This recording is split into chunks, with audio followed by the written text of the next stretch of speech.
Hello, and welcome to Mind Your Head, a space for people to share their stories, talk openly and honestly about their own mental health challenges, and to give some listeners some comfort in knowing you're not alone. We acknowledge the traditional custodians of the land in which we record this podcast, the Gubbi Gubbi people. We pay our respects to their elders, past, present and emerging, and extend that respect to all Indigenous peoples. We honour their enduring connection to the land, waters and culture, and recognise their invaluable contributions they make to our communities. Always was, always will be Aboriginal land. This episode is proudly supported by True Protein. Use the code MindYourHead at the checkout to score $25 off your next order. Caine Eckstein, welcome to Mind Your Head, mate. It's an absolute pleasure to have you on the podcast today. I think I mentioned to you on the phone when we first spoke that I don't want to make you seem old or anything, but I used to watch you guys. I used to watch you guys. Watch you guys at Ironman growing up as a kid, and I thought you guys were superheroes. Like it was incredible, especially that generation of Ironmen coming through. It was just like every weekend. Yeah. It was like the best. Yeah. I thought you guys were unreal, and like the way you push your bodies to the limit, and especially what you do now, like all the world records that you break in, and it doesn't seem like you're slowing down. You know, it seems like you're still trying to push that limit, and pushing that limit is something that I'm really interested in, and finding out what your limits are, because it always feels like it's always more. There's always more you can do. But first, I wouldn't mind getting into your childhood and what was life like growing up for you in such a competitive, I guess, athletic environment. Yeah. My child was good, but I had my brother. I got a brother and sister, and my sister's 6 years older than me, so she's the eldest. And she wasn't really into sport. Played a little bit of netball, but like she was a bit of a party girl actually when she was younger. Yeah, like hardcore when she was young. Yeah. So so she didn't really do much sport. But then my brother's 3 years older than me, so like in that age, having someone 3 years older, it's a good difference when you're like, 12 or 13, 14. So like you got someone to chase, and especially like pretty sure Shannon made the Nutri-Grain or the Uncle Toby's back then when he was 16 as well. Like I made it when I was 16. So you're making it pretty young. So I was like 13 when he's 16. He's in the Uncle Toby's. And like back then you were earning pretty good money too. Oh, wow. He was at TSS, and like he was earning stacks of money. Like I couldn't tell you, but like a few $100,000 like a year. What? Yeah, like he was getting thirds and stuff. Still at school? Still at school, yeah. So like he'd be upstairs with his big TV and his DVDs and everything, and like Did you look up to him? Full Mac. Yeah, but he was a bit of a dick too, kind of thing. Like he was. Like he was all right when I was younger because I wasn't as good as him. Yeah. But then, and he'll admit this, like when I got better, he wasn't the best. Yeah. Well, that competitive side took over, was it? Yeah, it was just, I don't know. Like I'm sweet with someone's better than me, they're better than me. Like if he was better than me, that's fine. Yeah. Whereas like and he was good. Like when he was in the Uncle Toby's, like he was coming third and stuff. Like I said, when he was 17, whatever. He was like good, like a little prodigy kind of thing. So like you get a bit of an ego, and then when like your younger brother comes up and he's got like I won the Coolangatta Gold when I was 19, and he was a favourite going into that race. So I'm 19, he's 22, and so that was the first because you go like under 19s basically in the open. So that was the first open race I ever did. And I won the Coolangatta Gold, and he didn't talk to me for like a year after that. Like, legit, yeah. Really? Yeah. And we both lived at home. Like you both lived at home, and he didn't talk to you for about a year. Yeah, he was a bit of a sook. Yeah. That's a sook. What are you guys like now though? Everything's all good now. Yeah, we're all right now. Yeah. We've still got like. Yeah, probably just remember that competitive side. Yeah, where it's different. Do you look back on it with a different, like not a negative memory, but do you look back and go, I wish we, Nah, because then it hardened us up. Did kind of thing. Yeah, like I don't know, if we were just like brothers with our arms around each other, it would have been soft kind of thing. Like we were pretty hard on each other and on yourselves. Yeah, and like my dad was our coach, so dad coached both of us, and then obviously dad lived at home. Yeah. So like it was just hectic all the time. Was it too much at some points? You put heaps of pressure on yourself. Yeah. Did you? Yeah. And like most people would say, like I put more pressure on myself than like my my dad or my mum or whatever. But nah, like my dad would put just as much pressure on us. Was he really? Yeah, for sure. Like I remember even just like good training sessions. Like you'd have a good training session, he'd be at dinner after all chirpy and like all happy and everything, and you knew it was just because I went good the Savo that he's like that he's getting chirpy. his satisfaction from how well you guys are doing. Mum, what's for dinner? What's this? This is nice or whatever. And you could just tell like that was because I went so well the Savo. Did you see the reverse? If you didn't go well, would you be in like a shittier mood? Yeah, kind of. Yeah. And I just knew it meant so much to him. Like I loved it and I'd put so much pressure on myself. But like, you know, I'd get up at 11 o'clock at night to go to the bathroom and walk down the ground. I've got a good memory of this stuff. Like most people don't remember this. I'd walk down like the corridor and then my dad would be like in a chair like this with his little earplug into the TV just watching Uncle Toby's like at like 11 o'clock at night. What, studying or? Yeah, just watching it. Yeah, just middle of the night just watching. And like, so I'd go to the bathroom, go back, go to sleep. So I just knew he just like loved it. Like he was just obsessed with it. Yeah. Is that where you think you got your work ethic and your almost, you know, we said before, the addiction to training, to suffering, to pain? Do you think that's where it all started at that young age? Obviously, you know, your dad pushing you, you know, the competitiveness with your brother. Do you reckon that's where it all sort of started for you? Yeah, oh, for sure. Yeah. And it was probably a good thing being younger, having to catch up to him kind of thing, because like you're just naturally having to like bridge a gap. Yeah. And then I like did that. Like when I was, you know, did that when I was 19, then obviously like you're just in the Nutrigrain, you're racing each other. But it was weird because I was always good long distance. Like the Nutrigrain stuff's like 12, 15 minute races and Shannon was really good at that. And then Coolangatta Gold's like a 4-hour race and I was really good at that. So like we were brothers but good at different things. So like, yeah, but it was, super, super competitive. And then we did get, like I won the Nutrigrain series like 1 year and I think he did start to sort of like, he just had to kind of respect me. And you forced him to. Yeah. And like we were better. Yeah. But then in saying that, like we always would stick up for each other, I think. Yeah. Even like when, like we had like it's weird. We would hardly speak like kind of either.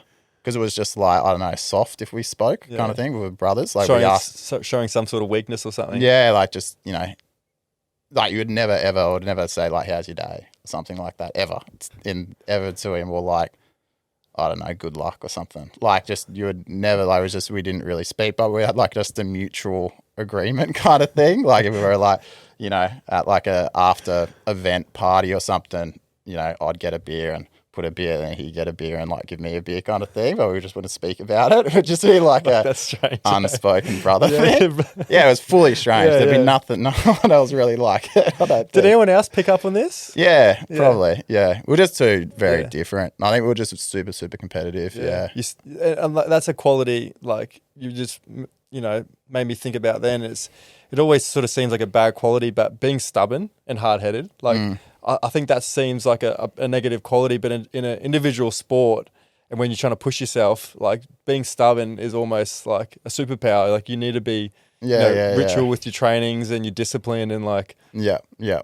But we'd always, like back each other up. He'd always be looking out for me because he was like the smart, like, you know, I'm not dumb, but he was the like book smart one. Whereas I was kind of like, well, I just didn't really care so much. Yeah. But I was like the kind of wild one that would just get in trouble more kind of thing. Whereas he'd, you know, always be looking out for me kind of thing, like the big brother, which was good. Yeah. But so it was like hard. And then, you know, when we did the Coolangatta Gold, like we had to split up, like, because we were training together and then we'd just be bickering all the time. So then mum took me and dad took Shannon. So then when we were doing like weekend sessions, mum would have me, dad would have Shannon.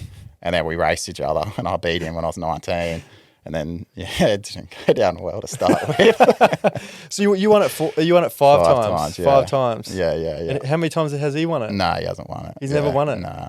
Which, we'll probably stop talking about it. Yeah. But I like when the years that, because he did it a couple times, like a few times that I did it, and he didn't. But then a couple times I didn't do it, and he did it. So, you know, I'd handle for him and stuff. Just that distance wasn't. Yeah, it was too different. Yeah. Whereas like 12 to 15 minute race, like he was the best. Yeah. Like no one could touch him. Yeah. He was like really, really good, which is weird because we're brothers, but like he was just such good short and sharp, and I was much better long distance. Yeah. Do you ever like question your path in the sport? Like, did you ever feel like there was another, you know, route to go through life, or was it always Ironman? Was it always like competing? Did you have any other interests in life growing up? Was it? Yeah. Oh, I think about it still, but like there's another one that like my dad was funny. Because like I had mates who were really good boxers, and I was pretty good at boxing when I was younger as well. And it was just start off with like in the off seasons, I'd box. And then like the coach would say, "You're good, like you need to do a comp," and then I'd do like the state novice titles or whatever, and I'd go all right. Like I was pretty good for someone to sort of. Then I'd get into it more, and I was like, boxing could be a thing. Like my mates were like Australian champs and stuff, and I was good. But then I'd come home from school, and there'd be 200. Like, and I'd be 15 years old, and there'd be $200 on the bed. And then I'd get the $200, and Dad would say, "If you go train this afternoon on the board, like I'll give you another 200." And then I'd go board paddling, he'd give me another 200, like to not box. Then, well, they didn't want you. They didn't want. Nah. He was. I'll tell you the story. He's watching Ironman at 11 o'clock at night. He's not watching boxing. No, he just wanted me to do Ironman. So I was anything. Like I surfed a little bit, and I was like used to do like competitive surfing when I was younger. But that surfing's hard. I think like it's such a hard sport to do. In what way do you think surfing's hard? Oh, it's just so many people do it. Like it's hard to get in that top, the top WSL or whatever. Yeah. Just so many dudes go in that, like the qualifying series, and they're just so good. Like they're such good surfers, and they, just don't get to that sort of next level. So surfing's hard, and I don't know, they travel so much too. I don't know how they travel so much. Yeah. Like they're just constantly following the swell wherever it is. Just airports and stuff. Like I don't know if I'd enjoy. It is a pretty crazy lifestyle, isn't it? Yeah. But whereas I love it, like I love watching it. But like the boxing thing, I would always sort of think about that. But in saying that, like it's not good to get hit in the head that many times either. It's probably the worst, isn't it? Yeah. It's not. But who knows? MMA got real popular after that, so you could have went from boxing to MMA. Who knows where it could have went? Could have been sweet. Yeah. So that's legit. Like, my dad would pay me like $400 to go board training like a Thursday afternoon. And you're like, done. Easy, I'll do that. And then it just slowly, or you'd get like another one. You get like, it was like Nathan Meyer called up like the house once and Nathan Meyer was a good Ironman back then as well. I know Trevor Hendy did as well. I think it was like 2. And we'd be at dinner, and then the phone would ring, and Dad would go get the phone because he planned it all. And then he'd come and he'd go, "Caine, this is for you." And I'd answer, it'd be like Nathan Meyer. I'd be like, "Hey, Caine, just wanted to let you know, like, you got like a massive opportunity here, and don't give it up or whatever." And then just to get us How's back your old to man, it. Yeah. Pulling out all the big guns to get you in there. So, but it's saying that it puts a lot of pressure on you when you, start racing again and do it. But how do you think you handled the pressure? I know, like, you're obviously very, very talented, and, obviously winning's the goal. How did you feel like when you didn't win? Did you feel like a failure? Did you handle losses well? Well, when you're younger, like you win more when you're going through the age group thing, like, because you're in that age group thing. So like you don't go through the losses as much. So it's a cocky thing to say, but you do win more.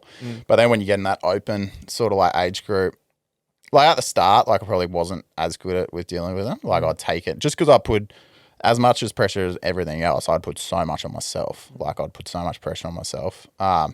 And I had all these like superstitions and stuff. And, like what? Oh, I still got them. Do you? Yeah, what do you got? Oh, it's just weird stuff kind of thing. Can't talk about it. Yeah, but like then I would sort of do it. But I've got a couple little like analogies. I would sort of like, I don't know if analogy is the word, but those things. And I've told a couple of kids that I sort of coached about. And I think it's good ways to sort of deal with it as well. Like one of them was like, and I don't know how I made this up, but like when you lose like an Australian Ironman title or whatever, and that's like the last race of the season, like you've done all your training, you've done heaps of races during the season, so it's worth it, but that's the last one.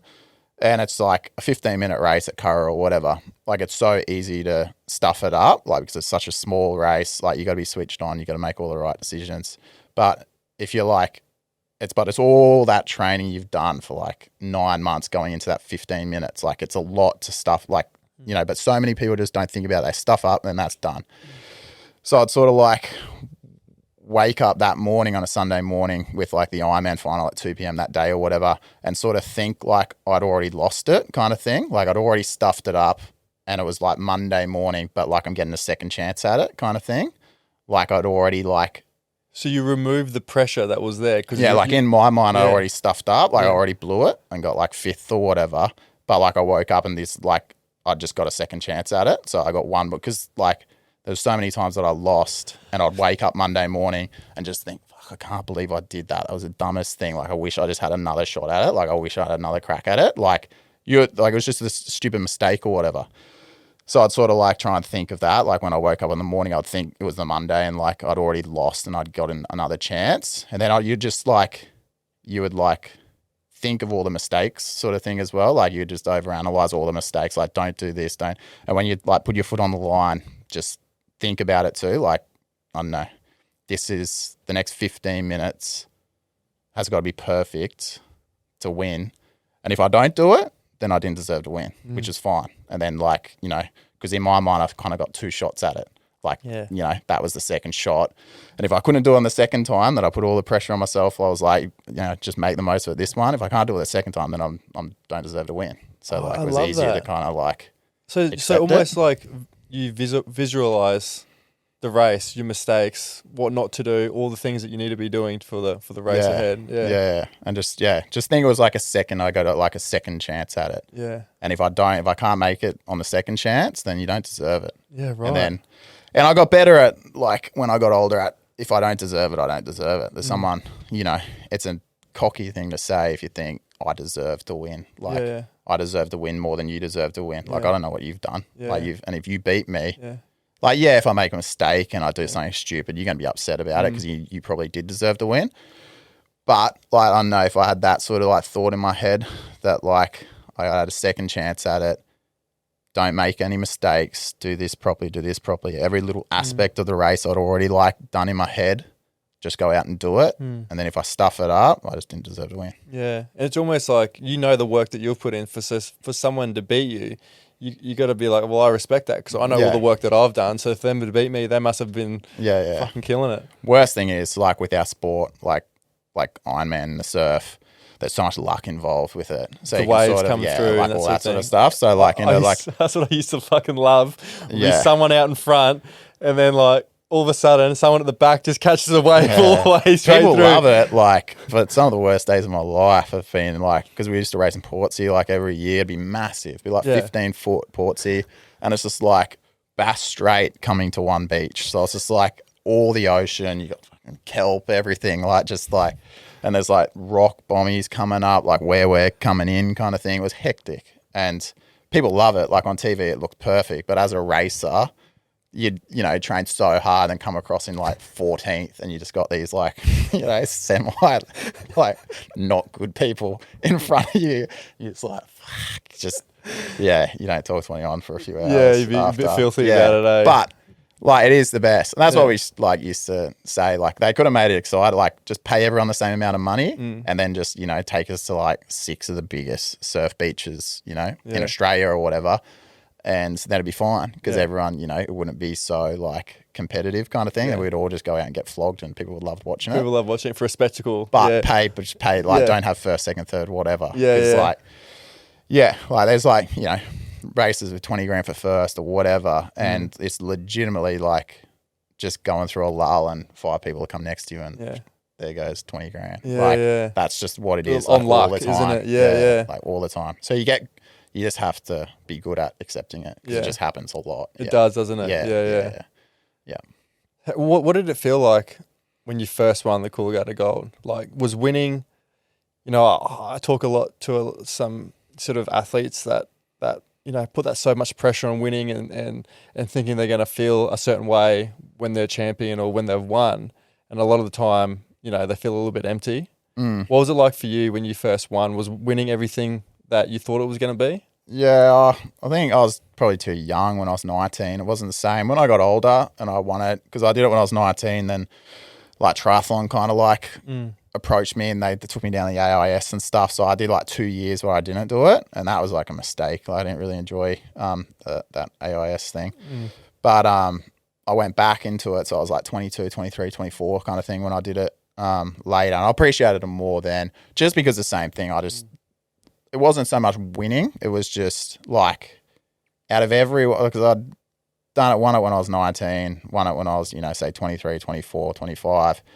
run it like 3 years in a row, and no one had won it more than 2 times. Like Guy Leach won it 2 times, that was it. So, you know, by that time I'd won it maybe like 3 or 4 or whatever. So everyone just expected me to win. Like, and I knew that. Everyone, like, I don't even think like on sports bet or whatever it was, you could bet on me like it was like under $1.10 or whatever, because it was like, so it's a lot of pressure to have. Like, everyone expects you to win, but it's still a 4-hour race against all the best dudes in Australia. Like, they're not spastics kind of thing. It's not like given to you. No, like when we start on the line, all these people saying, oh, Caine's going to win. They don't help me. Like, we're just on the line. We all start. Like, so it's heaps and heaps of pressure to have. And then, yeah, when you win it, it's just basically just like a pressure gone thing. Relief. Like, it was just like, fuck, like, thank God. Like, I won.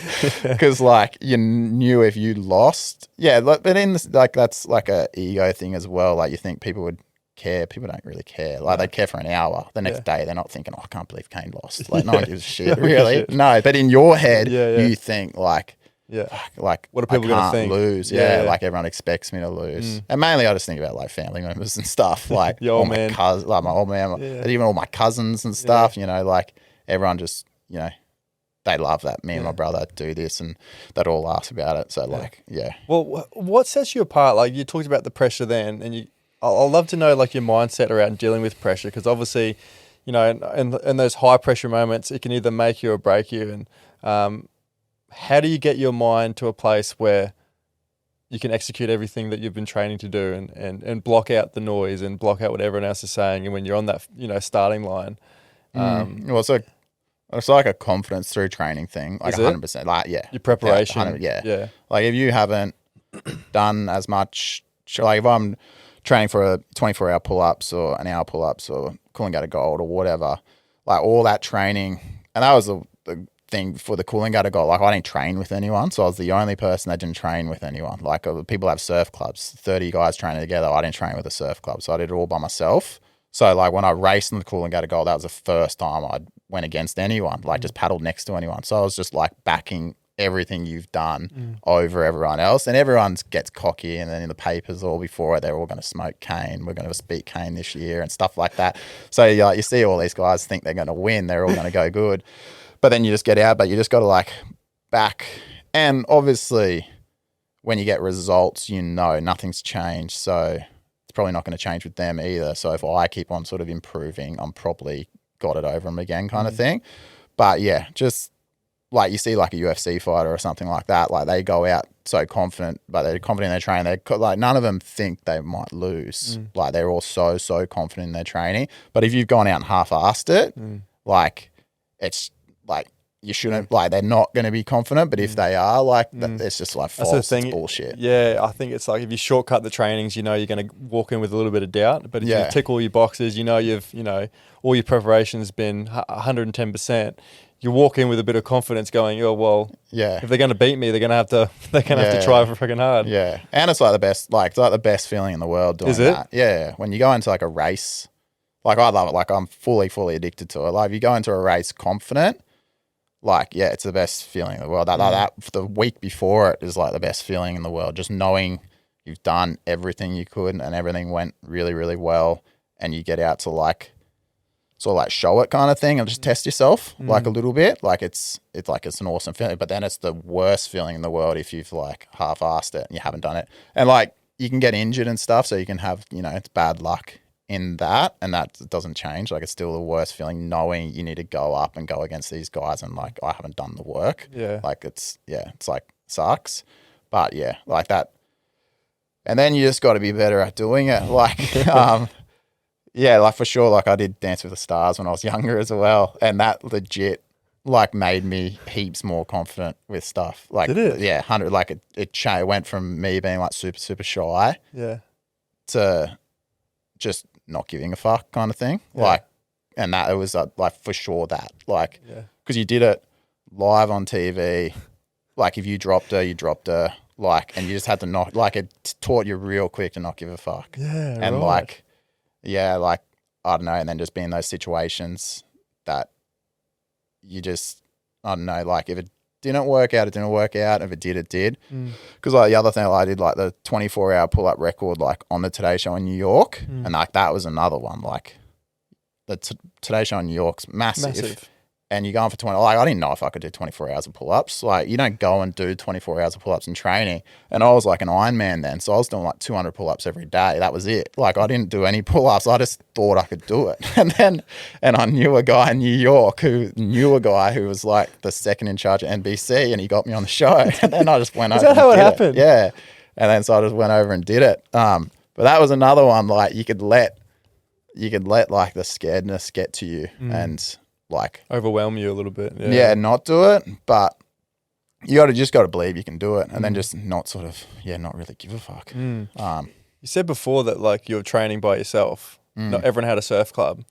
Did you find it quite lonely, like that period of your life, like obviously training by yourself, and then on the other side of that, because you're obviously putting so much effort and time into doing the Ironman. Did you ever feel like you missed out on a little bit of your childhood? Were you still doing, kids things, or was it always like, I had Todd Carney on the podcast, he played NRL, and he said that, all he did was footy growing up. That's all he ever did. Like his dad didn't let him go out and party, didn't do anything else, didn't go out ride bikes, didn't go down to the beach, didn't go out camping. It was just like, he said he just lived preseason every day for like 10 years. Did you feel like that as well? Yeah, like for sure. But I chose to do that. Like, when I was like, my family, like my mum and my dad were pretty, like, for mum and dad to like let their son do whatever they wanted. Like they were pretty out there. Like they would let me do anything. Like when I was 16 or 15 or whatever, like me and my mates were just riding around middle of the night. Like I could go as long as I was at the pool on Monday morning. Like it was like legit. Like I was sweet to do anything. Like they were pretty like open with me to do that. But then when I think it was like just that Coolangatta Gold when I was 19, like every year I did the Coolangatta Gold. Like I didn't drink for 3 months. That was in my head. Like it was like, I don't know, I'm weird with stuff. Like it wasn't drinking. I thought drinking was bad and it would affect me or whatever. I just thought like if you shouldn't win, like you shouldn't deserve to win if you do that. Like if I don't do that, I deserve to win kind of thing.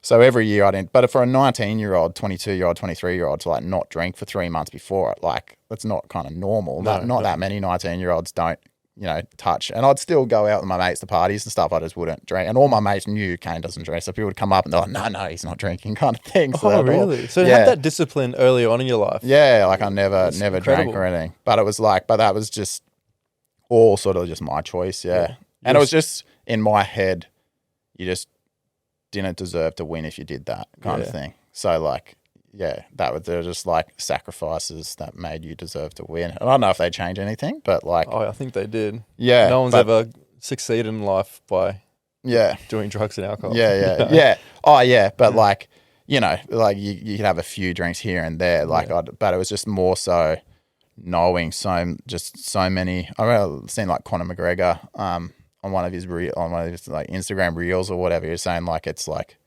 all these things like a little wins kind of thing. Like they're just little wins every day. Yeah. Whereas like, when he fought Habib, he wasn't doing those things. He was drinking. They're just like little losses every day. And you just have like the little losses stack up every day. Yeah. You might not think, but in the back of your mind, it might be little, but you're just like everyone else. But like if you do those little things, then like you're different. Yeah. I think even just like chatting to you here and also on the phone, we spoke about, I think your mind works a little bit differently in terms of dealing with pain and suffering.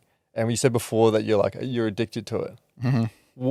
Why do you think you're addicted to it, and what do you think you get out of putting your body through pain and suffering physically?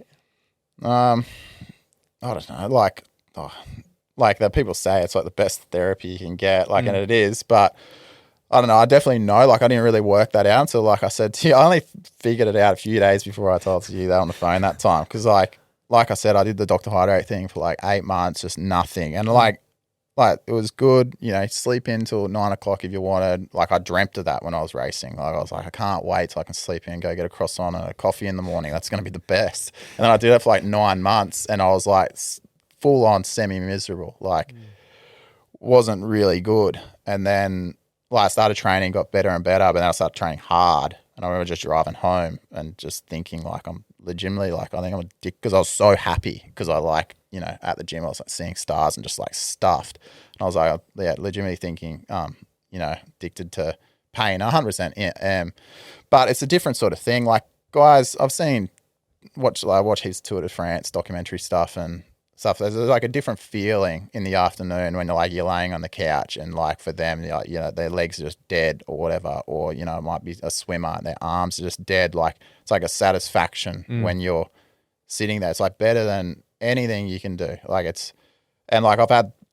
I was training because I did the second lot of pull-ups in COVID. So everyone was doing COVID, no one was doing anything, and I was like, I'll go for the 1 hour and the 8 hour record. Like I can do that. So I just got into training and I'll just run. I got better at running. So then I was, doing like 10,000 pull-ups in a week and running 100K in a week. So got to running like 33K every second day and then doing, pull-ups, big pull-ups on the days in between and then little pull-ups on the running days. But you're not eating as much as probably what you should and everything because I was trying to lose weight. So I'm like not eating that much. And I remember sometimes it might be a Tuesday at like 9:30 and I'm running down, need to get back to like Northcliffe, running back from like Nobbies, and I'm 27K into the run with 5K to go or whatever, and like legit don't think I can get back. Like, and it's 9:30 on a Tuesday, everyone's just doing Tuesday things or whatever, and I'm thinking like, I'm not going to make it here. Like I'm fully about to pass out. Like it's middle of summer, and then, but you just struggle. You get home, like don't stop, get home and just sit in the kitchen. I'll just sit on the tiles, just dripping in sweat with like a Pepsi Max. And like you feel the same feeling as like you won the Coolangatta Gold. Like that's legitimately, the same feeling you get. Same feel, yeah. Like you'd sit there and I'd have like the same like satisfaction of like winning the Coolangatta Gold. And I'd sit there for like 45 minutes just enjoying it. Yeah. Just like so dead, so stuffed, but like you knew like you went to like, a dark hole to get home. Like you didn't think you were going to make it and you made it. And that's like 9:30 on a Tuesday and you did it for free. In front of no one. No one's watching you. Yeah, no one knows nothing. Yeah. Like you just, Is that the feeling you're chasing? That feeling there? Yeah, like it's the best. That's the best. Yeah, yeah. Because you can't, not many people probably feel like a lot in the general terms, a lot know what it is. Like triathletes and Ironman triathletes and stuff, like they do that all the time. Like, you get in a 6 hour ride on like a Wednesday and you just get to that point with 50K to go and you just can't make it. But like, yeah, like that whatever that feeling is, it's like an addictive the drug. Feeling. Yeah. It's like when you're in the hurt locker, you're in that dark place. What are you saying to yourself in your head when you're in pain, and like your body can, your body can keep going, but it's almost, you got to tell your mind, when it wants to quit, when it's just like, mate, this is fucked. Like, what's my breaking point? I want to give up. Like all these sorts of doubts and starts creeping in. What are you saying to yourself? Yeah, is there dialogue in there? Yeah, it's all different things, but you just can't stop. Like you can't quit. Like you said, your body can do some pretty like crazy things. Like you're not even sort of like Nelly there, but you just can't stop. Like, and I know like I'm pretty good at doing that. Like when I did because like I said, when I did the first 24-hour record in New York, like that just sprung up on me. Like I was fully in the Nutrigrain and stuff, doing like swimming, board ski and everything. And then I was like, I can't go and do it in New York in 3. I was doing the Coolangatta Gold 9 days after, and hadn't done many pull-ups. And then and I knew I tore my bicep. And like I knew when I tore it, because you just get that like deep sick feeling kind of thing when like it's not just a normal injury. It's like you've either broken a bone or torn a muscle. It's just like that sick feeling. So I knew like 5 hours in, like I was like, fuck, I think I've torn my bicep. My mum was there and stuff, but I was like, my bicep's real bad. And then I was doing pull-ups every minute, and then like kept on going and broke the record. But like, yeah, you can just do it. You just can't stop. Like. Yeah, I know it's a certain thing, but most people just choose to stop, choose you just think not it's a to do choice. Like anyone can do it. You just like you need to train your body a little bit to sort of do it, but it's just, I don't know, it's like a mentality, and that's the difference between sort of, I don't know, people that can do it and people can't. Yeah, that people can do it and people can't. Yeah, but it's just like, and just the slow journey of getting there. Yeah, like stacking. We're talking about stacking days, like stacking those little things. It gives you self-confidence that like you can do the things you can do. Like when I stopped playing footy, I remember what you were saying before, like when I stopped playing rugby, you're saying about it when you were sort of doing Dr. Hydrate, you missed that, that suffer, that pain, that training, like it really affected your mental health. And like when I stopped playing rugby, I thought I was going to enjoy it. Like what you said, I've got sleep-ins, like, you know, go down to the beach, just cruise. Like I thought I was going to thrive in that. I was like, I can't wait for it. And I got to about 6 or 7 months in, I've stopped playing rugby, that I went and watched 2 of my good mates run the Gold Coast marathon. And they trained for it. They got a really good time. We're at the finishing line and they were coming through, and they were so happy, the satisfaction of them achieving something and getting a really good time. And all these other people, sort of all these competitors running across the finish line, they're all stoked and like sense of achievement and satisfaction. I remember like being in the crowd going, fuck, what have I done? Like, what have I actually done since I stopped playing footy? Like, I haven't achieved anything. I haven't pushed my mind. I haven't pushed the body. Yeah, I go to the gym and train, but like, I haven't reached the goal. I haven't worked towards something. I've just sort of been floating through space for the last like 6 months, thinking that that's what I needed. I didn't realize that was the one thing that I was missing, was that pressure. And like, when you arrive at a footy game, it's just like, all right, we got to we're on here. Like, we got to compete. And I for one, hate running, like probably opposite to you. Like, I did so much running when I was playing footy that I was like, nah, when I stopped playing footy, I'm going to do anything else but run. So I got into swimming and cycling and did a little bit of boxing. That's sort of as my cardio. But I decided to run from my house in Maroochydore up to Noosa and back. It's about 75 Ks. And I was like, I'm going to do it. I'm not going to tell anyone. When I get up 3 a.m, I told Jordan, my partner, I was like, just letting you know, the day before, I was like, just letting you know, I'm going to run up to Noosa and back. And she's like, you hate running. I'm like, yeah, I know, but I got to do it because I hate it. I want to do something that I hate. I want to push myself. I want to see if I can do it on no training. I think the furthest I ran was about 5 Ks. I just want to see if I can do it, because everyone says you can push your body through, so many barriers and push yourself through so many limits. It's just what you tell your mind, And I was just like, stuff this. Like, got up at 3 a.m, like got to Coolangatta, and I was like, oh, it wasn't so bad. Like, I'm not feeling that good. And I got to like Sunshine Beach, and I was like, oh shit, this is starting to hit me now. And like got to Noosa, like surf club, and Jordan was waiting there with like electrolytes and a banana, and I was like stumbling in, and she was like, we can get in the car and go home. And I was like, nah, like I told you I was going to do something. I got to do it. Like, it would be so easy for me to quit. I don't think this is my limit. Like, I want to know where my limit is. And she's like, all right, like, I'll see it back at home. And like, I remember running up, like sort of in Noosa, just leaving Noosa, you can sort of run up this hill. You can look over the coast and you can see like all the points, and you can see Maroochydore. And I was like thinking to myself, I can see my house right now. I was like, shit, I shouldn't have gone on this hill. And like, I remember like running and thinking, I need to stop because I'm in so much pain. My knees are gone, my ankles are gone. But every time I stopped and then would run again, the pain would be even worse. So I was like, I've just got to keep going and keep going.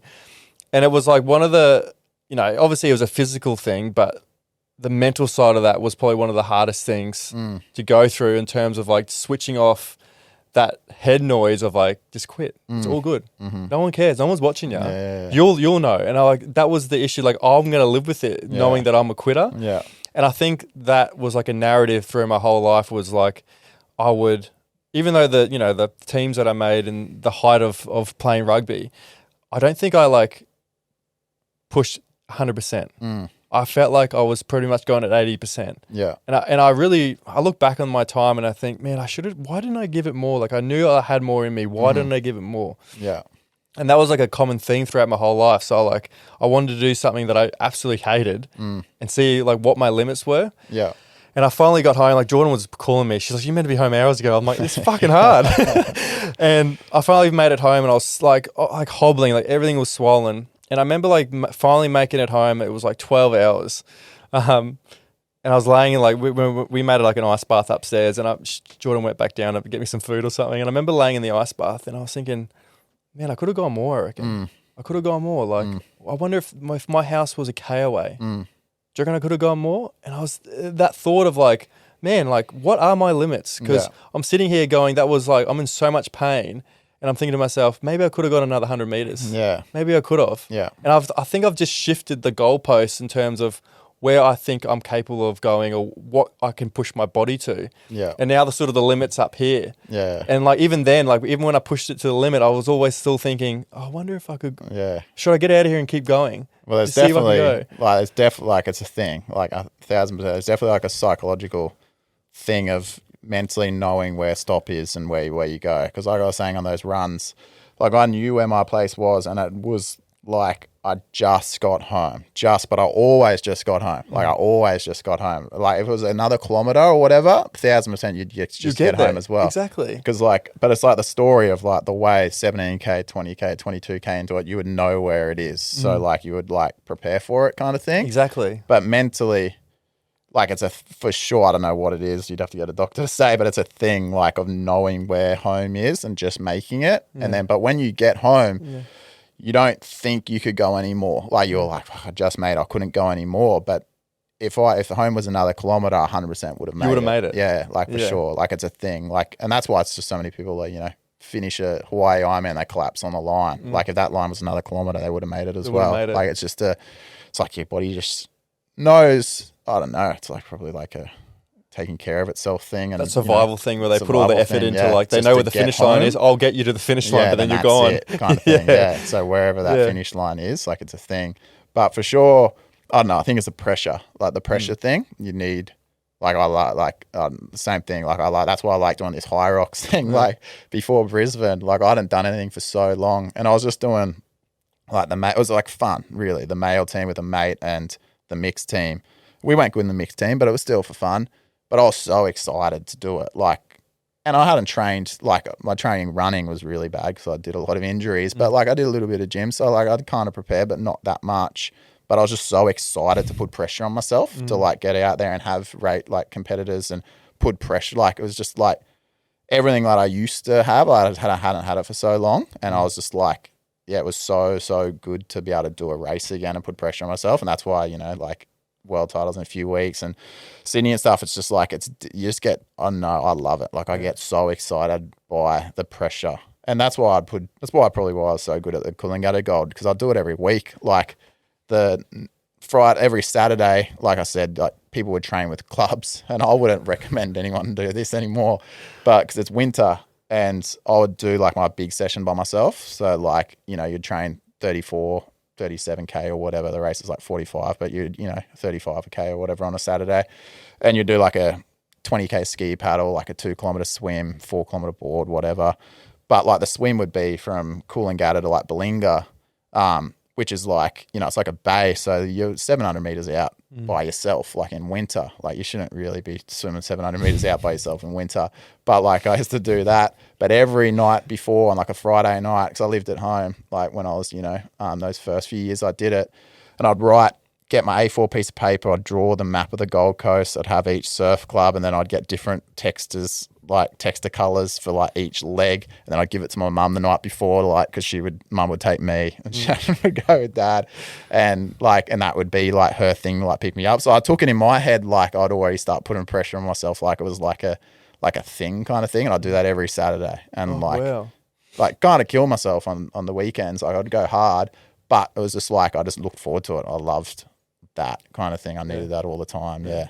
And then, you know, you get to the race, and the race was easy. Like you do it by yourself, and you're racing with 20 other guys that you can sort of like wash off and stuff. Yeah. Like the race was easier compared to doing it by yourself. Have you found your breaking point? Have you found where your limit is? Or I don't know. It changes. Yeah. Does I've been. Like, has there been a point where you've gone, no, this is me?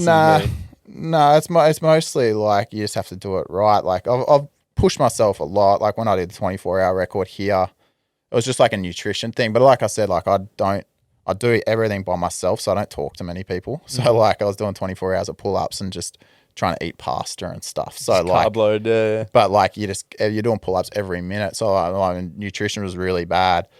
But like the last 6 hours of that, like I was really, really bad. Like I couldn't speak. Like I physically couldn't say any words for like those last 6 hours, and my body was just so hot. Like I had my mates, like Daniel and that were there, and he was sort of taking care of me, and he had like tea towels in ice buckets, like eskies, and he was putting like tea towels on my back, and he was saying like I'd have, you know, 30 seconds of rest in between like the pull-ups. He was saying like in the 30 seconds, like he'd put the tea towel on my back, like ice tea towel, and he was saying it was like he couldn't really touch it. It was so hot when he would take it off, like the water would go like boiling off your back, because he said your back was just steaming.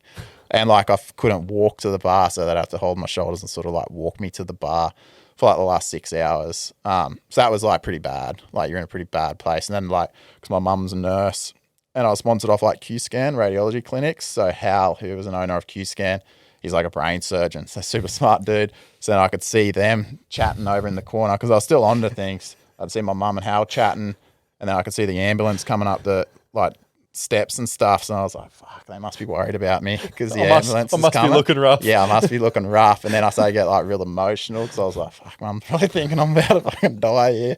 And then I see the ambulance wading off on the side and I was like, heavy. Yeah.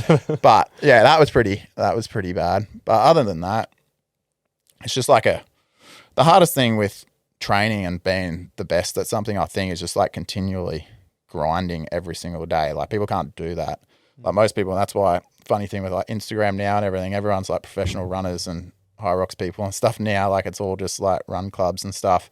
But to be the best at it, it's not just doing it for a couple months or whatever. Like you need to do that like hard day every single day. Like the consistency of it. Yeah, for 2 years. Like to get good at anything. And that's the hard thing. Like most people like, will do it and then give up and find something else and then do something else and then give up on that and do something else. Is that what sets you apart? Is that yeah, you can hone in and go, it seems like the type of person that goes, all in. Yeah, and I can just train by myself. Like I don't understand it because I can do it, but not many people can like train by themselves, especially for like my sport, which is back then was that, or even pull-ups. Like you're not training with people when you're doing pull-ups. Like I was doing 2,000 pull-ups every second day. You're just sitting at a bar just doing pull-ups. Like, so you just got to be able to do that. Well, that's the worst, like mentally. Yeah. Like that's hard thing to motivate. Do. Yeah. And I did that for like a year and a half of like through pretty much that whole COVID period. I was just doing pull-ups. And that's a hard one though. I can see why people don't do that. But like the training by yourself one, like board paddling and ski paddling and stuff, like I'm sort of fine with. Even running, like I don't run with like earphones or anything, like listening to music or whatever. I just silence. Run. Yeah. I don't know. I just always sort of done it. So I can just do it by myself. But that's heaps harder to do, to do things by yourself, especially for what we used to do, like board paddling and ski paddling and stuff. When you're training with like multiple people, it's just so much easier. Yeah. And running would be the same. When you run with a group, it's easier. Like you go run by yourself, it's harder. Yeah. Because I can lift weights by myself, no issue at all. But I joined Revel because I need to do cardio with someone. Yeah. Because like I'm not like you if I'm by myself doing cardio. Yeah. But that's why I don't really. Yeah. But it's like it's sweet. But you see like a lot of people with PTs and stuff, and I sort of think like, and I like PTs are awesome at what they do. But I'm like, why do they need a PT? Like, why can't they just go and do it? But some people just can't go and just get the motivation to go and do it. Like, they need sort of like the accountability of having someone there telling them what to do and watching kind of thing. Whereas I've sort of never sort of got that. Yeah. But it's just on the motivation, I suppose. I've always asked my guests, what are your 3 non-negotiables for living a healthy and full life? For me, it's movement, community, and good nutrition. I've learned that what you fill your body with plays a massive role in how you feel physically and mentally. That's why I use True Protein. They're an Aussie brand doing things the right way. Clean, natural supplements with no artificial additives or fillers. Everything's made in-house in Sydney's northern beaches using the highest quality ingredients sourced from around the world. Whether it's supporting energy, improving focus, or reducing fatigue, their products genuinely help me show up better every single day. And just like Mind Your Head, they live by values I stand by. Be true, be you, and take care of your whole self. What was the you mentioned obviously the pull-ups. What was the motivation around going for the world record? How many records have you got? World records? Oh, I've broken it 5 times. You've broken the pull-up record 5 times. Yeah. Broken it 5 times. I've still got the hour record, which is a good one because like everyone does pull-ups for an hour, so the hour is good. So how many in an hour? 1131. 1131 pull-ups in 1 hour is the world record. Yeah. So it's like 19 a minute. Whereas like that was fine. Like that's why it's a good one to have. 19 a minute. Yeah, because like I did it 7 times before I did it. Like for like the Guinness World Record, so I knew I could do it. And I remember I tested positive for COVID once, and I was like, I'll see if I can do it. And I did it. So I knew I could do it at all times. But then some people I talk to, they think that's like the best. Whereas like to me, the 24-hour one and stuff was harder. Because I just knew, and I think it was just I was strong. Like I could do pull-ups, but then just racing so much, like our races were going to be like an hour, 15 minutes, 20 minutes, 40 minutes, whatever. So I just got good at an hour things maybe. But it's hard. Like it's like, and I love the science behind it. Because I'm just obsessed with this sort of shit. What's the science behind it? I don't know. I think I can work. Like that's why, like how we sort of created like Dr. Hydrate, because I knew you had to be like semi-skinny, like lean, like a good powder weight to do pull-ups, obviously. And then I was doing like 2,000 pull-ups and putting on all this weight. And then I got too big, then my knuckles would swell up and everything. I was like, okay, I need to lose weight, so add more running, like eat less calories and stuff, but still do the amount of pull-ups. So it's like a balancing act to be able to do 2,000 pull-ups a day, to be able to run 100 week, like still getting the calories, but still be the proper weight, because most people can't do that. And then, you go out and sort of like test it and the training behind it. Like I started because David Goggins did. Yeah, and everyone loves David Goggins, but I don't know. Well, say it. Huh? Well, yeah, I don't give a fuck. So when I did the New York Today Show record, I rocked up the day before. We had put my pull-up bar up in like the Rockefeller Center thing or whatever it was, and they were like, the Today Show people said, because I'm doing it that next morning, they were like, if you don't do it, just make sure you come back like the next morning or whatever. Like I'm starting tomorrow morning, but the next morning after that's when I'll finish. They were like, but if you don't, like if you pull out, just make sure, because we've got like a 10-minute segment for you the morning you finish. And I was like, yeah, sweet. And they were like, oh yeah, because we just had a guy on who, and this was before he was kind of like popular. We had a guy on who pulled out like 5 hours in, then he didn't answer his phone, didn't rock up the next morning, and then didn't answer his phone. And I was like, really? And it's fucking David Goggins. Was it? Yeah. I was like being all accountable and owning up everything. Didn't answer his phone. He pulled out. Yeah. And, pull out. Yeah. I think he hurt his forearm or whatever, but still pulling out. Kind of pussy. But, but still just he didn't answer his phone or anything. So I don't know. Everyone's like all this David Goggins hard things. Yeah. Who's gonna carry the boats? Yeah. Well, you Caine carry him the next morning. But so that was like my sort of David Goggins story. I can't remember why we were talking about that. Yeah. No, so what was the 24-hour record? Did you have the 24-hour record at some point? Did you? Yeah. So that was when I hadn't done many. So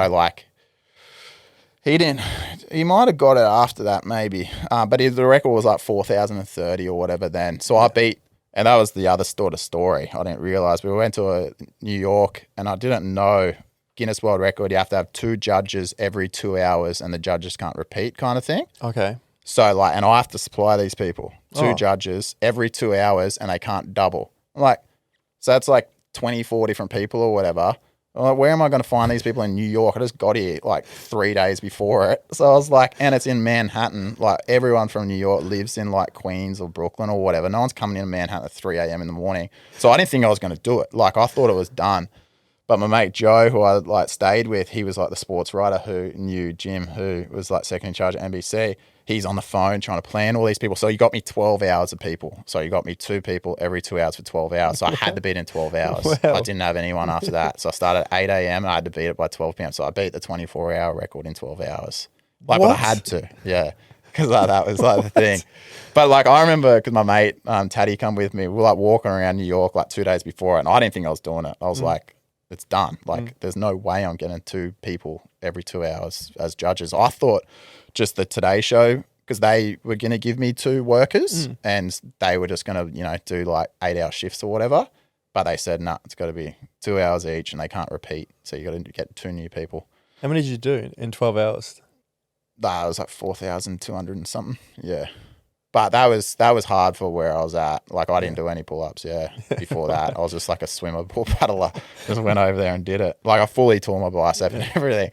It cooked my season, like, because I raced the new terrain and everything. I wasn't good because I tried to race straight after and it didn't heal for ages. When you achieve these things, you're winning, Coolangatta Gold, you're doing these, world record chin-ups, pull-ups.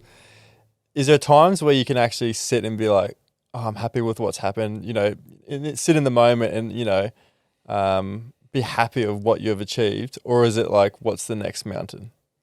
What's the next goal? Yeah, you definitely reflect on it. Like the pressure thing is the biggest thing. Like it's just probably because you put so much pressure on yourself, but you definitely reflect on it.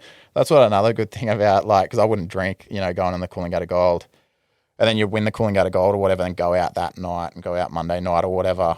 And like you'd wake up Tuesday and just be like so dusty and you're like, fuck, I won the Coolangatta Gold. Like even just thinking of it like that when you've just had like 2 big nights or whatever. And like you kind of can't remember, but you're like, fuck, you're super proud of yourself. Like no one can take it away from you. And you're like laying in bed and you're like, fuck, I did that. Like I won the Coolangatta Gold. Yeah. But like you sort of like, let it, I don't know, let it like digest kind of thing. And then like you sort of remember it and you're like, fuck, I did that. Like, that was good. And and it's just, I don't know. It's kind of like, and I suppose I got this from my dad because he was like a coach. Like if you win it, like you sort of coached yourself better than everyone else. Like it's like this, like I like to think like the site, like your whole like game plan for the whole race. It was like, okay, I give myself 4 months before that race to win that. It's like 45 kilometers, this and this and this, or the pull-up record's 7,800, whatever. I need to do that. And then you game plan it and then you beat it. It was like your like mind beat everyone at doing it kind of thing. Yeah. That's why we were talking about it, like the minute thing. Yeah. I was like the first one to break up pull-ups in like a minute. So everyone was sort of before that was just doing them kind of thing. Like they would do like 12 pull-ups and then, have like a minute and a half rest, 12 pull-ups or 15 pull-ups or whatever. Like, like that's how I knew I could do it. I was like, okay, I've got 4,120 pull-ups a beat in 12 hours. The easiest way to do it would be breaking into minutes. So how many do I need to do a minute? But no one had done that. And then, and then I did it on the Today Show. So everyone watched it. And then so many people tried to break because everyone's like, oh, it's only 7 pull-ups a minute or whatever. I can do that. So there was guys at Pack Fair doing it. Everyone calling me out and shit. And then, none of them did it. Like they all failed because it was like harder than you think, mate. Yeah. And everyone would tag me and things. How's this guy doing? I'd see him and he's got like love handles and everything. Like, he's not going to do it. And then he'd be like calling me out, like kind of thing. Oh, this is easy. I'm going to beat it in like 6 hours. And he wouldn't do it. No. It's harder than you think. Yeah. But it like sounds easier. But it's just like, I know working out a plan, what's the easiest way I can do that? And I suppose you do that with everything, with the Coolangatta Gold or with like, different races or, it could be with high rocks, whatever, like what's their strengths, what's my strengths, what's the race going to go like, and what's the easiest way for me to be successful in that, and then working out a game plan to do it. Have you always been able to analyze? You love analyzing. Yeah, I think I'm good with sport. Yeah. Like, and my brother's the same. Like, I've just been around it for so long and just good with sport and seeing. That's why, like, a big thing, like I got glandular fever 1 year before the Coolangatta Gold and I'd done nothing, like, because I had glandular fever. It was, like, pretty bad. But I didn't do anything. It was, like, 6 weeks before and I started training and my brother said to me, like, this is one of the nicest things he's ever said to me. He was like, just train for 6 weeks. Like, because he'd done it. He was like, just train for 6 weeks. If you want to do it, you want to do it. And I was like, okay, trained, like, didn't feel good. Like, I'd come off, because you're going for the off season, got glandular fever. So I hadn't trained for like 3 months, done like 6 weeks of training. Then it was like a few days before the race. And I like, mentally, I didn't think I should do it. Because like everything else I'd done was like trained for 4 months, didn't drink, whatever, I deserved to win. And this was like, I don't deserve to win. Like I haven't done anything. I was like, 6 weeks ago, I was waking up in the morning, having banana bread and coffee at 9 a.m. Like, I don't deserve to win. And I remember Shannon said, if you do it, you'll win. Like, I guarantee you'll win if you do it. And I remember that. I was like, if he said that, like, he's smart with this stuff, like, I'll win. Like, there's no way he'll stuff that up.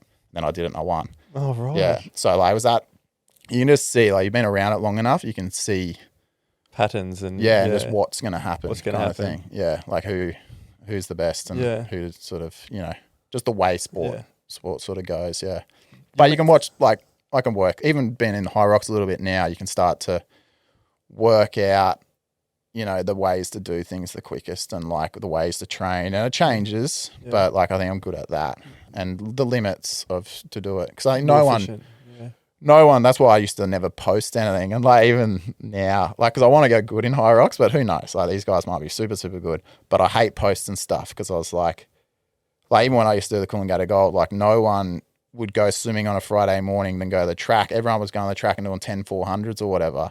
But I'd train with, like triathletes. I remember I used to run with Craig Walton's squad. They're like Olympic triathletes and they're running sessions like 25 400s.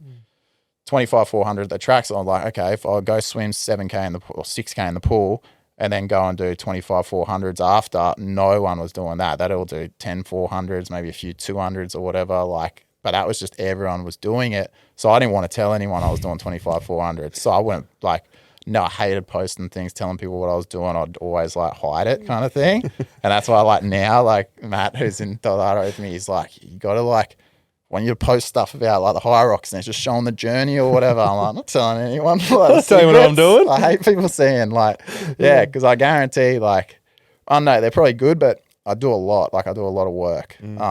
And like I'll outwork I think I'll outwork anyone really in this sport. Yeah. So it just takes time. You just got to, the only thing that's going to be it's just see how we can go. But yeah, I like keeping that. Yeah. But now on Instagram and stuff, you got to promote yourself. You got to like people like seeing all that sort of shit. Yeah. But it's knowing what to give the people and what to hide from the people. Yeah. Isn't it? But that's why I see like heaps of pros and they're all posting what they're doing and everything. And you're like, yeah, it's good. Like it's good and I respect it. But I'm like, fuck, I would have never done that. Like when I was like racing, I would have never posted what I was doing. Nah, like not swimming sessions, all this different stuff. I don't want you to know what I'm doing. I just know what, because then they don't know what's possible, like those sort of people, like everyone else. Like they don't know you can do that. You can do more. Yeah, you can do more. Do you feel like you can always do more? Yeah, you can always do it smarter for sure. Like it always changes. Yeah. But yeah, mostly you can do more, but it depends what it is. Like even with this, like now, like the goal sort of thing is this high rocks thing. We'll see how we go, but like you got to be quick. So like you can't just like, I love going around 30K. Like I love that. That's why like everyone goes about to David Goggins, like everyone's this. And I was like, I'd love to wake up in the morning around 30K every day and like yell into the camera. That's like the life. Like he's like, what's he doing for the next 10 hours of the day? Like it's pretty sweet. But like that's perfect. Like I love that stuff. But like that'll make you go slow too. So you got to like, it depends what you're doing. You don't like, you can't just run even like this week I'll run 100K this week, but then like, Wade from Momentum, he's like, yeah, but you can't do that next week. Like don't do it again. You need to shorten it and do some faster stuff otherwise. And I get it because you can teach your body to go slow as well. I'll be the best guy to run, 30K or whatever, but there's more to it. You got to be smart to it. Yeah. I'll be good at running 4-minute pace, but not good at running 3:30s. You mentioned before that, when you got into Dr. Hydrate, you sort of stopped training, you lost a bit of weight, all that sort of stuff. Do you reckon that was sort of the darkest headspace that you've been in terms of your mental health?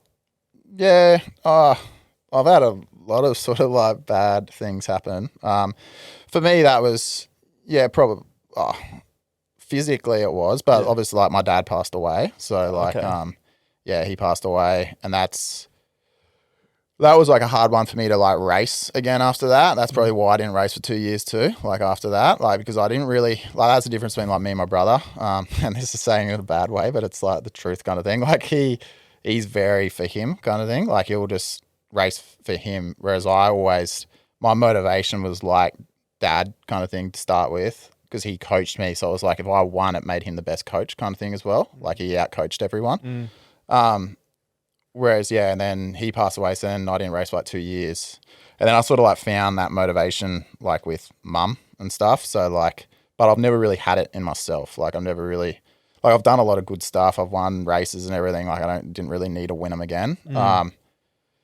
But like I sort of get it from other people. Like even with this, like now, like we've got Dr. Hydrate, we sponsor High Rocks, like I use other motivation and like other people that sort of believe in me to motivate myself. Like I don't really need it. Like I could go and just run that 30K on a Tuesday and be pretty happy kind of thing.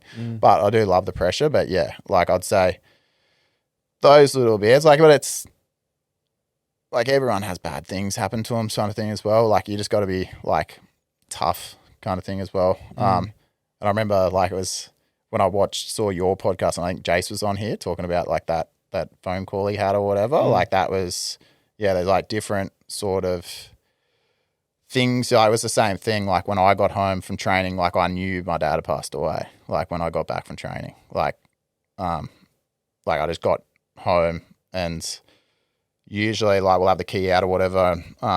Everything will be normal or whatever. Someone wasn't home, and it'd be like sweet, but like the ironing board was out, and like when I saw the ironing board out and mum wasn't home, like I knew my dad passed away then. Like it was just like a weird thing. Like was he sick? Hey? Was he sick? No, he just had a heart attack. Really? But it was the same thing, like when I saw the ironing board out and no one was home. Something was off. No, I knew he passed away. Yeah. And then when I answered my phone, like I knew what the news was kind of thing. Oh, wow. Yeah, so I was like, I don't know, it was like different sort of things that happen that like you're sort of like aware of. But like for me, that was and now like, I don't know, it probably makes me train well as well. Like, I don't know, when you go through, and it was like the same sort of reason why I skydive kind of thing as well. Because my dad was like a pretty tough guy. Like I don't know, I saw him as like Superman kind of thing. Like there was nothing that like it's probably like a little kid looking up to someone, but nothing that really scared him or anything. He was just like a tough guy.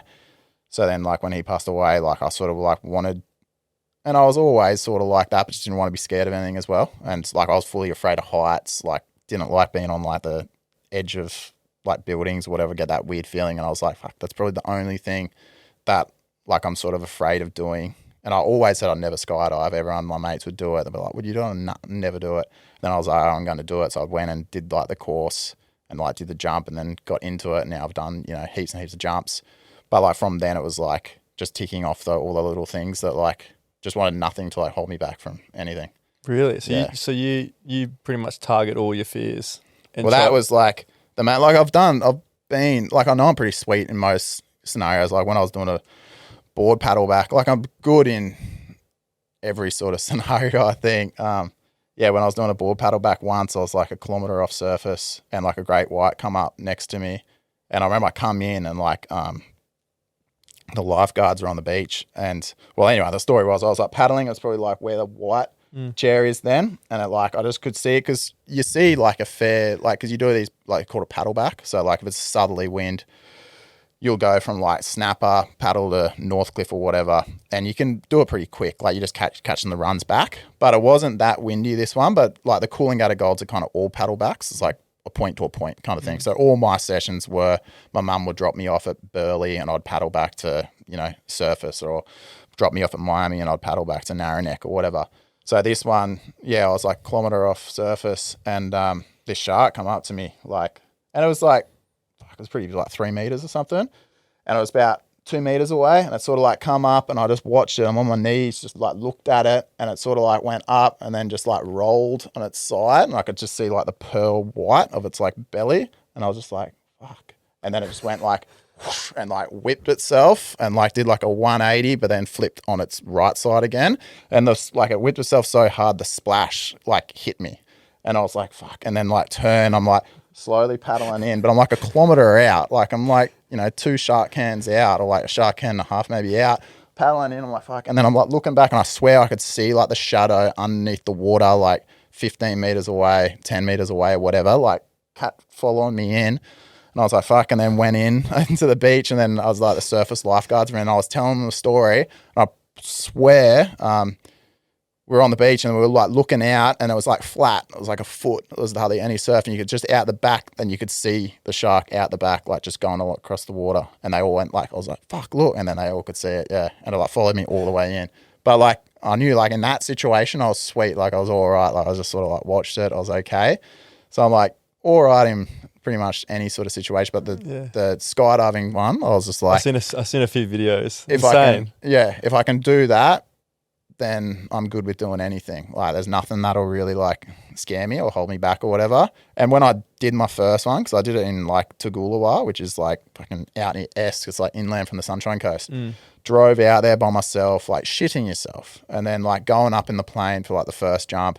And I was like, I fully thought 50-50 I'm going to die. Like 50-50. Like that's it. No, 100%. Like when I was going up. The chances were that high. Yeah, in my head, for sure. Like I just the whole build up of it. Like, because I fully wasn't, I'd never skydived before. So I was like fully not like, didn't know anything about it. I thought like you press like a button on it and the parachute come out. Like I had no clue what skydiving was before this. And I was going up and thinking, and I just thought, fuck, this was so dumb. Like you didn't even want to skydive, like why? So I was like, this whole scenario of you just doing this is going to kill you. Like you're going to die. And I was like, if I get out of this, I'm never doing it again. I'm doing this one jump, telling them it's not for me. I'm never doing it again. You're solo though. Hey, you're by yourself. Yeah, you won't strap anyone. Yeah, no. The first one you do now, you do it like at a tandem to start with. Yeah. Yeah, it was like solo, but I was thinking, no, and then like you do an afternoon jump. You do like theory in the morning. So you sort of learn about it or whatever, and then did it. And I still didn't really, I wasn't sold on it on the first one. I was like, fuck. And then drove back because I was just doing it as you go kind of thing. And I just left it for like 2 days. I was like, I'm not doing it again. And then I called him and I was like, yeah, I'll come back. And I did it. And then from like jump 2 onwards, it was sweet. You do like 16 jumps maybe, or 9 jumps plus a few more for your license. Then did that. But then I was like hooked on it. Like I've done like, I don't know, 400 and something jumps now maybe. What are you hooked on? I don't know.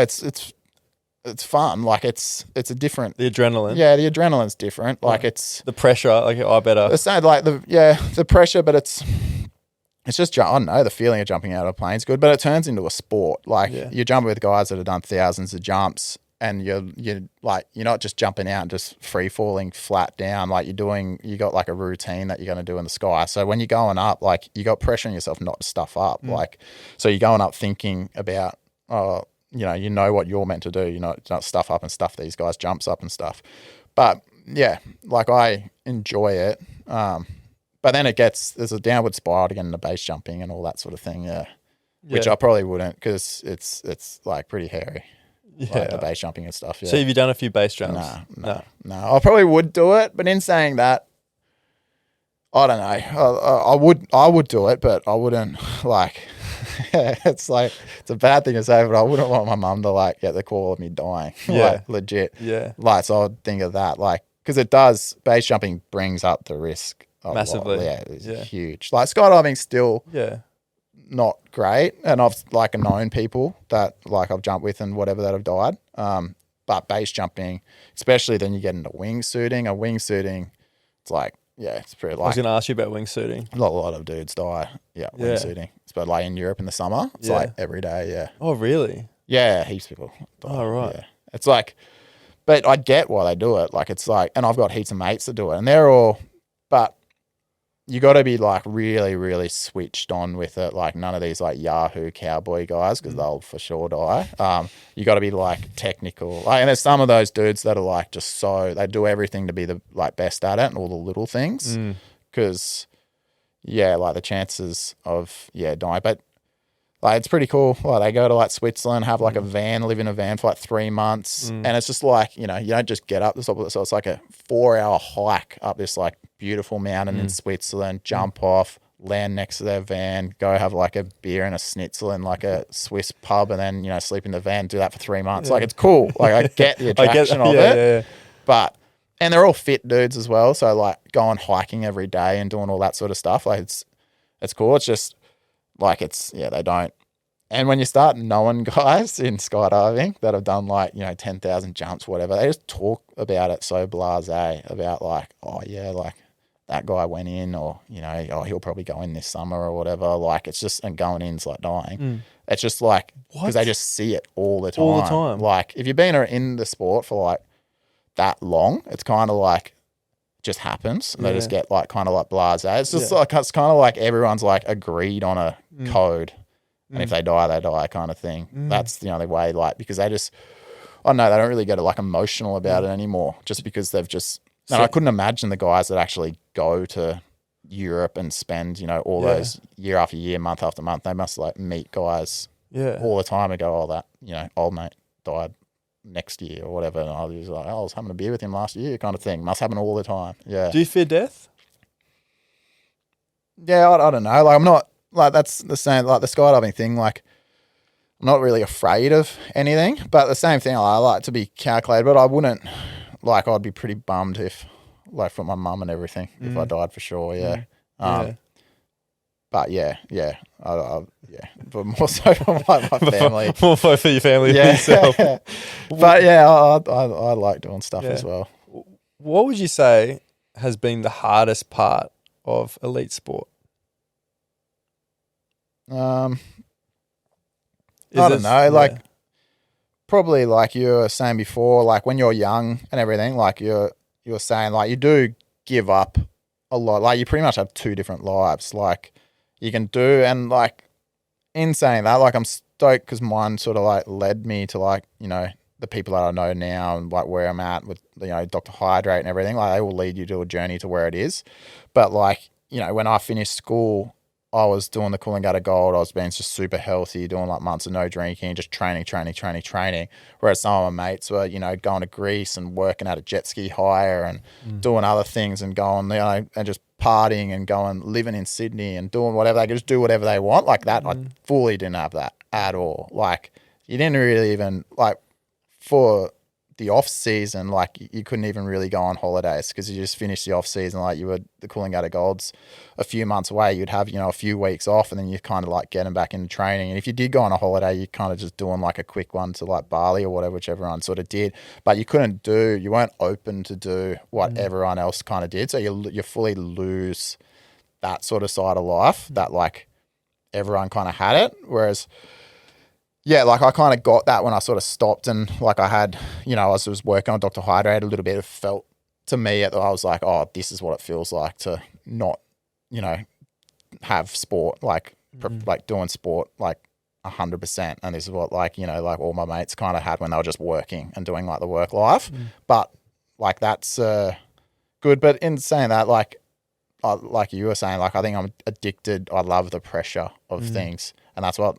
like people would come up to you and the football players and everyone would get the same. Like they're like, oh, like, you know, love the Coolangatta Gold. Like watch this, watch that. Like that's awesome. Like big fan or whatever. And they're like, you know, I wish I could do that or whatever. And you're like, yeah, but like both lives are hard. Like to me, I wouldn't really like to have like a 9 to 5 like most people do. Like and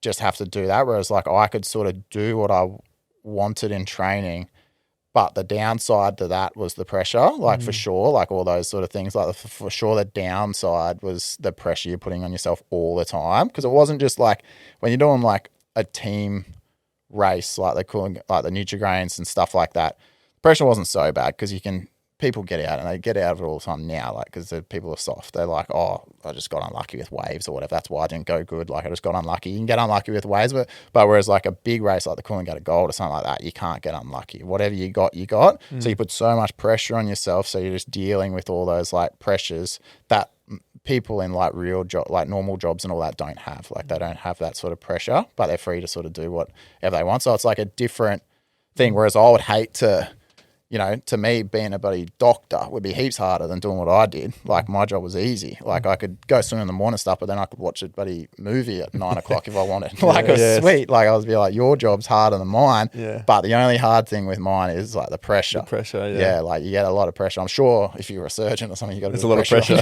Yeah, but if you're not doing that, you're just like a cruisy doctor. You don't get that. Like, that's the... It's almost in thing, sport. It's crazy, though, because what you say there, it's like something that you really love and thrive off, but it's also... something that you can also struggle with too.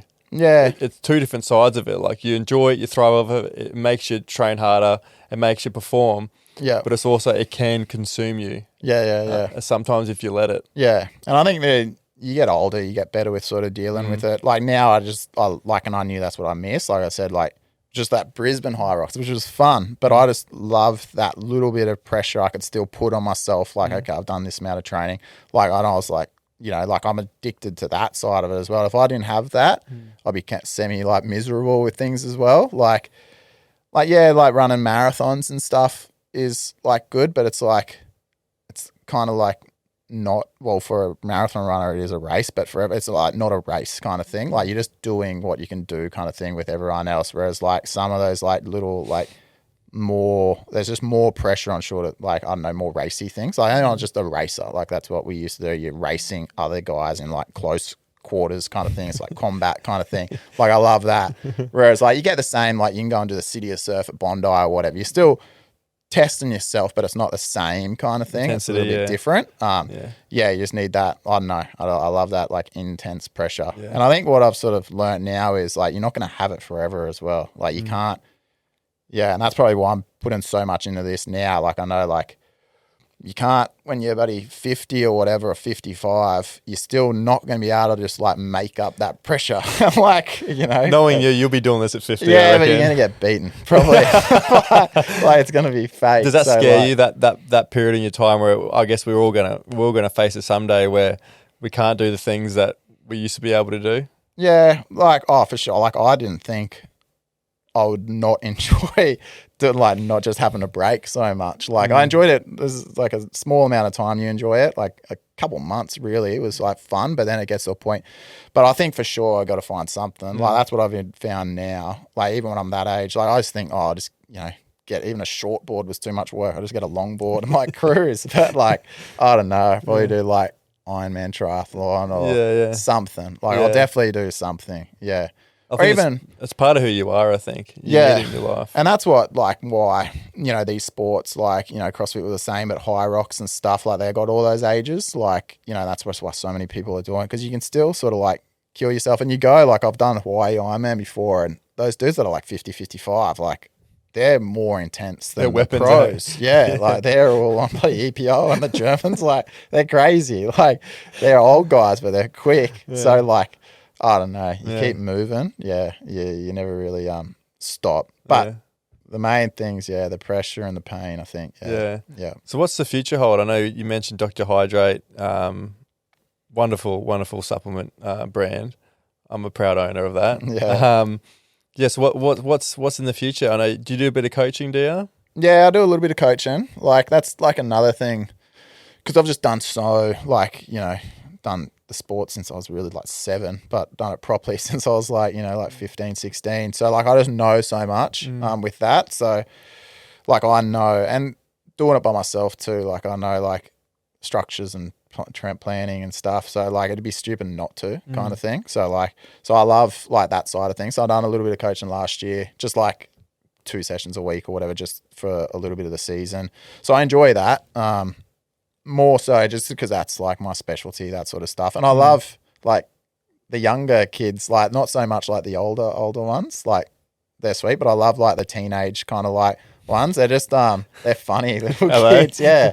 Like, because they're just they're so into it. Like, they just got no worry outside of it too. Like, everything's taken care of at school. Like, they got no worry about outside life. So they're just like little professional athletes in themselves kind of thing. But then you can just see like some of them, like, just have that mongrel in them. Like, they just have that like hard dog in them sort of thing. And some of them don't, which is like sweet.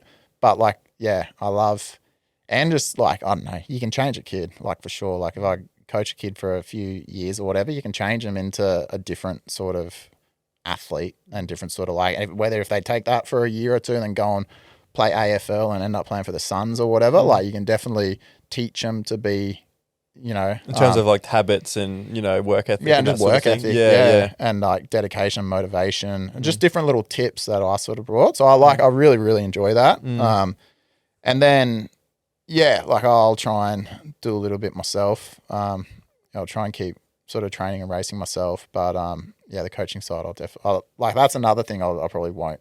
I'll probably always do, for like the coaching, like a little bit, I enjoy it a lot. I always did a little bit. I started through that COVID period, like when it come back, because I raced up until COVID started. Then when everyone went back racing, I didn't. I just coached a little bit, and I enjoyed it. Yeah, it was like really, really good. And obviously, like, it's cool when kids win like Aussie champs and parents are all stoked and everything. Like, it's good.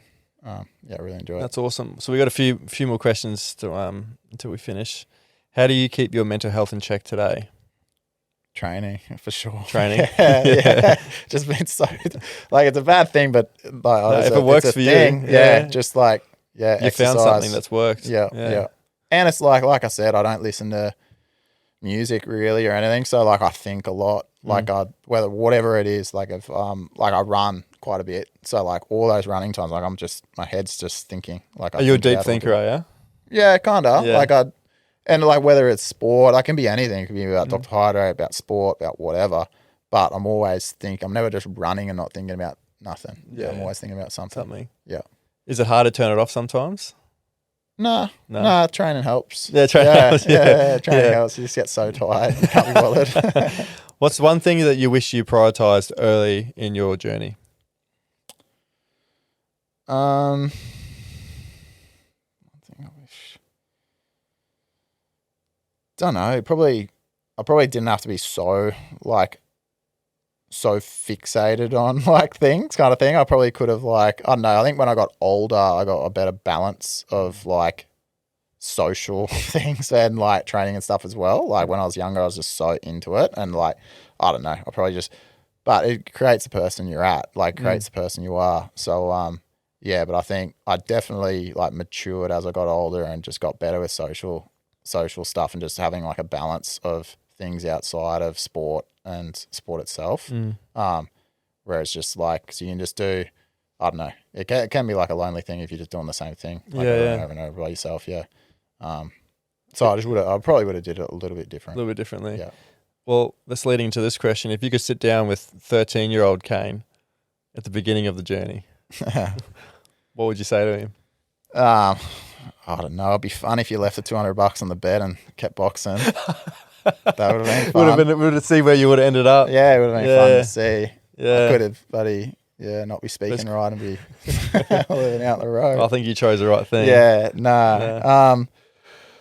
No, I don't really like this. I don't know. Like, I'm a pretty good thinker as well. If I regret something, I change it kind of thing. So, like, I don't really go down the pattern of just doing the same thing over and over and over. It goes with everything. Like, always tweaking things to, like, get the best out of it. So, yeah. Everyone makes, like, you can't not make mistakes. Yeah, it's part of it. Everyone makes mistakes, yeah. Who inspires you outside of sport? Well, I think now, to be honest, like, I'm super lucky with like the people. Like, I don't deserve to have the people that I have, especially with Dr. Hydrate and stuff. Why do you think that? Oh, like, I'm just an athlete kind of thing. Like, I just like done the same. Like, these dudes are like proper, like, I don't know. They're very, very good to me as well. Like, really, really good to me. So I'm just lucky in having that. But just being like in the journey of Dr. Hydrate and just seeing and just like having, you know, like Matt and like Aiden, like just having, you know, be able to talk to them like pretty much every day and you're just getting like these little bits of like, I don't know, gold from like sort of like motivational people to me. And then just sort of, I don't know, just having people like that sort of believe in me as well. Which is like, I don't know, that's like the motivation I need. But yeah, like, I don't know, to me, they're same sort of thing. Like, there's people elite in sport, people, if you're at the top of what you know, have chosen to do, then like that's a super special person kind of thing. So to have like those sort of people in your life, like, you're super lucky. Pretty incredible. Yeah. How have you defined success? I don't know. I think it's just that feeling of like content, like just being happy. It's definitely not like winning and stuff is fine. Like, that's like, it's a happy feeling, but it's definitely not that. It's just being like, I don't know, content with your life kind of thing and not want to change things. And I think like everyone's sort of like slowly sort of like, that's like where you want to get to, but you know, you can be sort of like have that sort of happiness. I think you just know when you're sort of feeling it, when you're like, I know you got good people in your life, you're sort of healthy and you're content with where you're at. Who's your hero? I don't know. It's a hard one. Who's my hero? Well, it's definitely not like a person. To be honest, like, I don't really have. I'd legitimately say my mum probably. She's your hero. Yeah, probably. Yeah. She's definitely like you know, like my favorite person in my life for sure. Yeah. Like, she's tough as well. Like, my dad was tough, but my mum's like, she's old school tough. Like, well, she's a nurse. She's been a nurse since she was like 20. So like, she's seen some shit. There was nothing we could do that she didn't see. Like, if I broke bones, she's like, it's fine. Like, it was whatever. Yeah. Like, and it was like a couple of weeks ago or whatever, my brother's little girl, Ellie, like ran, I was thought of this, ran like, she's a really good runner. She ran like the Australian Championships for Little Athletics and she won like the Australian Championships Little Athletics. And Mum was like, oh yeah, Ellie won. And she was like, oh, it's just Little Athletics though. So it's not like all schools and stuff though. So like, not everyone does it. I'm like, it was like 100% how we got brought up. Like, it was like, good, you won the Australian chance, but it's not like the school one. Not everyone's in there, though. Does. Like, it's just little athletes. It's just everyone in Australia that does little athletics, which is like, she doesn't like mean it in like a bad, it's just like explaining it, but it like keeps you on your toes. Oh, yeah. Like, no wonder you guys are always, you know, achieving more. There's always like the next mountain. Yeah. So like, I remember I heard you said that and I was like, that brings back memories. Does it? Yeah, it would. Yeah, but it makes you when they actually win the school one all that more sweet because that's the real one. That's the real Australian champs. If you could go back to a time in your life, where would you go and why? To be honest, I go back to like being like 16. I'd go down another path. Yeah, and see how I went. Oh, would you? Yeah. Just to see what would happen. Yeah. Oh, you haven't, like, for sure, you know, you always say, like you said, you always feel like you hadn't, like, it's always retrospect looking back on things. Like, you could do different or whatever, but I don't know, everyone's capable of anything. Like, we're all got 2 arms, 2 legs. Like, we're all capable of just, like, the will to do it. So, I don't know, it'd be a challenge to go back and set your sights on something else and do it. Yeah. Awesome. That'd be exciting for me. Do you want to ask me something or is it all good? Hey? Do you have a question for me or not? I watched you. So what's going to be your next pressure when you said you need a pressure? What's going to be the thing that's going to give you pressure? That's a good one.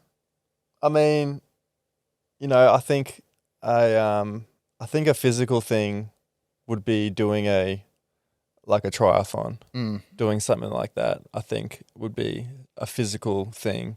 In terms of like another pressure that I kind of probably need would be putting more effort in growing this as much as I can. You know, I feel like sometimes I can procrastinate. I can think this is all the podcast can be. Yeah. But I think I need to believe in it more and believe that I can grow this bigger than what I, give myself credit for. Yeah. So there's bits in me where, I've got 2 other brothers. My dad's a little bit like you. I'm a little bit like my mum, and my older brother's a little bit like my dad. Yeah. So there's always that bit of me where I can be very relaxed. I can be very content. Yeah. Unless I've got someone in my ear motivating me. Yeah. But it gets to a point in your life sometimes where you're not going to have someone in your ear all the time motivating you. You've got to do the motivating yourself. Yeah. So that's sort of my challenge is being my own motivator and just like, you can fucking do this. Yeah. Yeah. Stop, you can always work in the mines. The mines are always going to be there. But this period in your life where, you don't want to look back at us, because sometimes I look back at the times that I played rugby and think I missed an opportunity there because I didn't try or I didn't train or I didn't do what I should have needed to be doing to make that opportunity or to seize that opportunity. Yeah. And I look back and they go, all right, we don't regret it because you love your life, you love where you are in your life, you love the people in your life, but use it as a lesson. When opportunities come up, don't miss out on it like you did that time. Yeah. So that's like a big motivator for me and something that's driving me at the moment. It's like that's like my Monday morning thing. It's like, same sort of thing. You just don't let, if the opportunity comes to like make a mistake, don't make it again kind of thing. But using my mum's mentality of the thing, I'd say when you said do a triathlon, you need to make like a time. I want to do a triathlon, but this is what time I want to do. That like builds more pressure. Yes. Like, like I want to do a triathlon, but I want to do it under 2 hours 20 or whatever. Yes. Or like the podcast thing, like I want to have this many views by December 31st. Get a goal. Yeah. Like, get a tangible like goal. Proper pressure. Yeah. Like an actual pass or fail pressure. Yeah, you need to pass or fail. Thank you. Yeah. Otherwise, it turns into grey area. Yeah. And you kind of like let it slip. Yeah. So exactly. You got to have like a line. Like pass or fail? What are you trying to get? Yeah. So I mean, time or viewers or whatever. Yeah. By this date. Yeah. And that's the pressure. I love that. Yeah. You can be my mentor. I'm just thinking of some of those. The negative things like, but. Yeah. Like, yeah, it's your mum and you. Yeah, you finished triathlon, but it took you 7 hours. There's always more, Caine, thank you so much for coming on today, man. It's been so good to get to know you on a more personal level. big fan of yours since watching you on TV back in the day. So it's a bit surreal to be able to sit here and chat with you. And thanks so much for sharing your story and going pretty deep. So I really appreciate it. Too easy. Thanks for having me. Thanks, brother. Cheers. Epic. Thanks so much for listening to another episode of Mind Your Head. If you'd like to support the show, be sure to subscribe to us on Apple Podcasts, Spotify, YouTube, wherever you listen to your podcasts. It really supports the show and helps others discover us. Don't forget to join us on Instagram and TikTok at mindyourhead.podcast.